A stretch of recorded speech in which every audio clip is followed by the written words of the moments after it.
Hey everybody, this is Eli Freestone and you're watching my week 2 reflection video for mobile game design term 1411. This week we're working on the alpha version of our game we started last week, mine being a space blaster that I built in SpriteKit.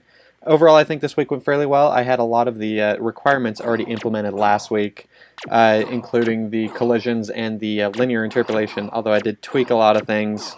I cleaned up my code to make it run a bit smoother. I've also animated the explosion, which I did with a texture atlas, and then it plays 4 different images in quick succession to get the nice animation going, which I'm quite happy with. I was also able to figure out how to get the spacecraft to actually twist to the angle of the fire. I was overcomplicating things by a great deal last week when I was trying to figure this out, and it ended up being a whole lot simpler than I expected, and I think I got the effect in 5 or 6 lines, something like that. It was actually really easy. I do have it set up so that it twists a little bit on the slow side. There is a little bit of a delay. I found that was the best happy medium. I originally set it up to twist super fast, so it looked like the spacecraft twisted, then fired, but it ended up looking a bit glitchy. I'm still not throwing that one out the window, but I do have to rework the logic on that to make it work better. I might even actually twist it, then fire the shot, not just try and make them coincide together. But anyways, overall I think that went fairly well as well.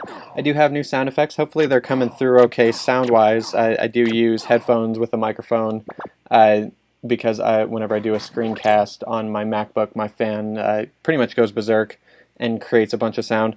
Bunch of noise. So I'm actually kind of holding up one of the earbuds towards the microphone, so hopefully these sound effects are coming through. Overall, I'm not really too happy with the sound effects. I do like the laser sound effects, so I'm not actively searching for a replacement for that. But everything else, I'm just not really too fond of. The explosion, the miss sound, the winning or losing sounds for either of those events. I'm just not particularly happy with any of those. So I am actively looking for new ones for those.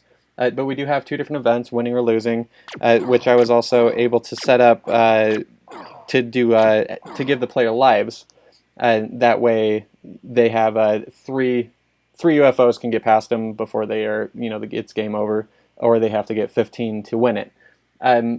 I was also able to figure out the labels at the bottom. The reason they were disappearing last week was actually because of the order that SpriteKit chooses to render your layers of your different nodes. The label was essentially being put on the foremost layer and covering up the layer where the UFO lives, so they just weren't showing up that way. I was able to fix the issue by adding a Z position for both the UFO and the laser ball, so both of those are on the foremost layer, so they're on top of the label, and everything works correctly that way.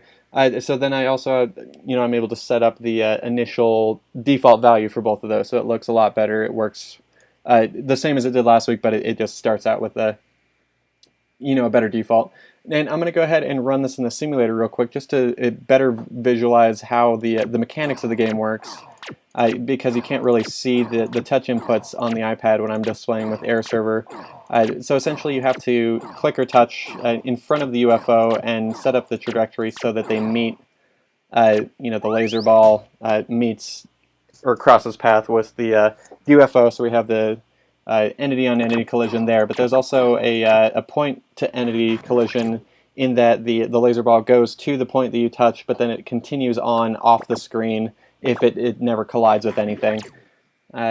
And then, so we have the linear interpolation for the setting up the trajectory of the shot, as well as we're then also using part of that data, specifically the CG point of where the touch happened, to get the angle to twist the fighter to it. And I guess that's about it. This has been Eli Freestone, week 2 of MGD, term 1411. Thanks for watching. Have a good night.